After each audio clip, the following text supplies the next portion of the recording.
કાળચક્ર કાળચક્ર હાનિ વૃદ્ધિના નિયમના આધારે. કાળચક્ર શાને આધારે છે? કનુદાદાશ્રી સમજાવે છે, કાળચક્ર તો કુદરતથી ચાલ્યા જ કરે છે. એ તો વિતરાગ છે.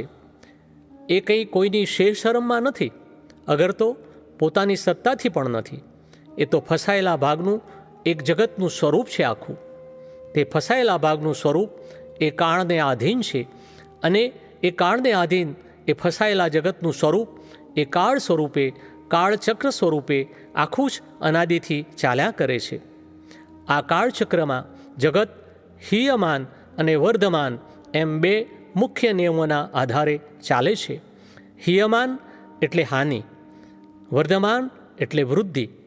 એટલે 6 પ્રકારના હાનિ વૃદ્ધિના નિયમના એવા પરમ્યુટેશન, કોમ્બિનેશન્સ એટલે કે ક્રમચય સંચય છે, એ વારાફરતી થયા જ કરે છે. કાળચક્રના આ આખા કાળને કલ્પ કહે છે. એમાં જીવ કર્મવશ ભટક્યા કરે છે. તે જીવનું ભટકવાપણું અને જન્મ પામવાપણું જુદા જુદા કાળખંડોમાં અને બધે યુગોમાં તે કર્મના હિસાબે છે.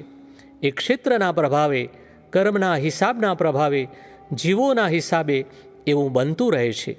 જ્યાં કાળના ખંડ બદલાતા રહે છે એવા ક્ષેત્રમાં જ આવું બને છે. હવે જે દેહ એટલે કે કારણ દેહ ધારણ થાય એ પ્રકૃતિના બંધારણ પ્રમાણે એને અનુરૂપ કાળ જ્યાં હોય ત્યાં એનો જન્મ થાય. આ પ્રકૃતિનું જે બંધારણ થાય એ ક્ષેત્ર કહેવાય. એટલે એના સરખા સ્વભાવવાળું જે ક્ષેત્ર હોય ત્યાં નિયમથી એ ક્ષેત્ર એને ખેંચી લે અને ત્યાં જન્મ થાય. મનુષ્યની ભૂમિકા જે ક્ષેત્રમાં જે પ્રકારે સર્વસામાન્ય હોય ત્યાં એવા કાળખંડનો પ્રભાવ બની રહે છે.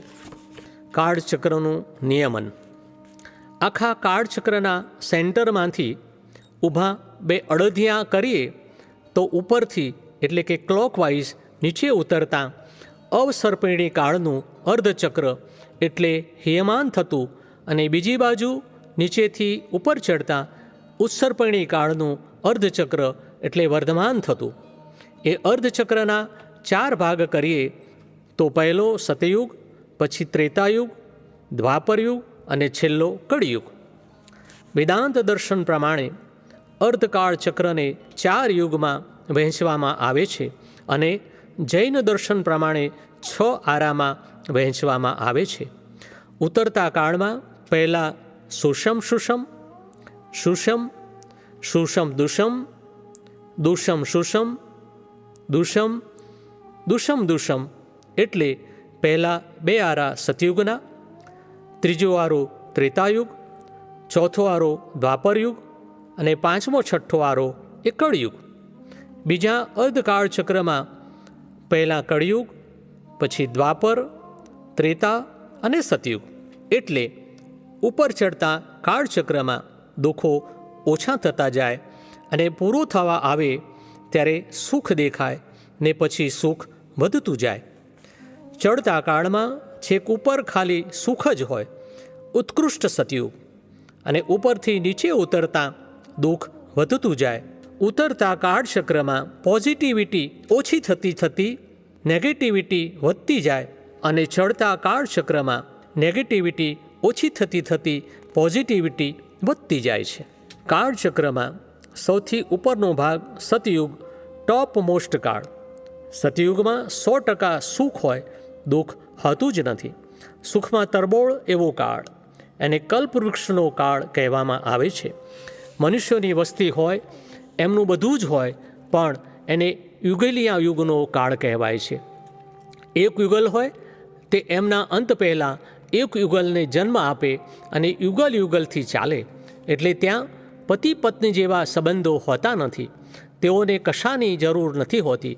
કોઈ ઝઘડો નહીં, કોઈ દુઃખ નહીં. એ એવો કલ્પવૃક્ષનો કાળ છે કે અંદર જરાક સરવળાટ ઈચ્છા થાય એટલે વસ્તુ હાજર થઈ જાય. તે વખતે 10 કલ્પવૃક્ષો હોય છે, એટલે કોઈ ચીજની જરૂર પડતી નથી. ધર્મની, રાજાની, વ્યવસ્થાની, સોસાયટીની કોઈની જરૂર પડતી નથી.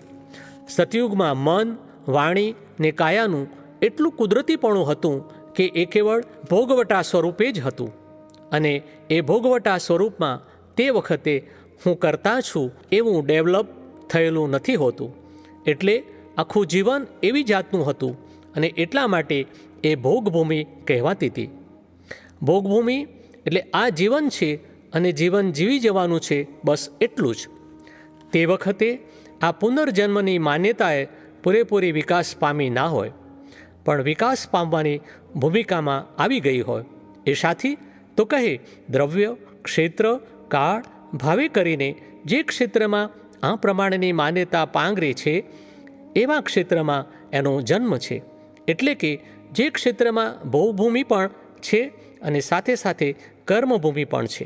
કર્મભૂમિ અર્થાત પુનર્જન્મમાં માન્યતાવાળું એવું ક્ષેત્ર. આ પુનર્જન્મમાં માન્યતાવાળું ક્ષેત્ર કોઈના મનાવવાથી માન્યતા નથી હોતું, પરંતુ એ વિકાસ થયેલી માન્યતાની ભૂમિકામાં આવે છે. એટલે ભોગભૂમિમાં વિકાસ થતાં થતાં જીવ ભોગભૂમિ જેમ ક્ષીણ થતી જાય તેમ તેમ આ થાય છે. અને કલ્પવૃક્ષો પણ એ પ્રમાણે ક્ષીણ થતાં જાય છે અને ત્યાં આગળ આ બધો વિકાસ થાય છે. સતયુગના 2 ભાગ, એમાંથી એક ભાગ પૂરો થાય ત્યારે સુખ ઓછું થતું જાય, હજુ દુઃખ હોય જ નહીં, અને બીજા ભાગમાં ધીમે ધીમે સુખની માત્રા ઘટતી જાય. એ ભાગ પૂરો થવા આવે ત્યારે સુખની માત્રા એ સ્ટેજે ઘટે કે દુઃખ ડોકિયા કરે. તે વખતે 10માંથી 5 કલ્પવૃક્ષો રહ્યા હોય. ત્રેતા યુગમાં મનુષ્યમાં થોડું ઘર્ષણ શરૂ થાય એટલે વસ્તુ માટે થોડી માથાકૂટ કરવી પડે. જેમ જેમ કાળ ઘસાતો જાય તેમ તેમ એમાંથી એક કલ્પવૃક્ષ ઓછું થતું જાય. ત્રેતાયુગનો અંત આવે ત્યારે છેલ્લું કલ્પવૃક્ષ ક્ષીણ થયું હોય અને થોડો સમય બાકી રહ્યો હોય ત્યારે ત્રેતાયુગના અંતમાં પહેલાં ભગવાન ખુલ્લા થાય અને કુદરતી રીતે તે વખતે બધા સંબંધો શરૂ થાય. કારણ કે યુગલિયા યુગનો કાળ પૂરો થાય છે એટલે સમાજ વ્યવસ્થા આવે, પછી રાજ વ્યવસ્થા આવે. અત્યાર સુધી લોકો એદી અને સુખમાં પડ્યા રહ્યા, એટલે હવે કર્મની ભઠ્ઠીમાં શેકાવાનો સમય આવ્યો. કારણ કે દુઃખ આવ્યું એટલે સુખ દુઃખ એમ ધૂપછાંવ ચાલ્યા કરે.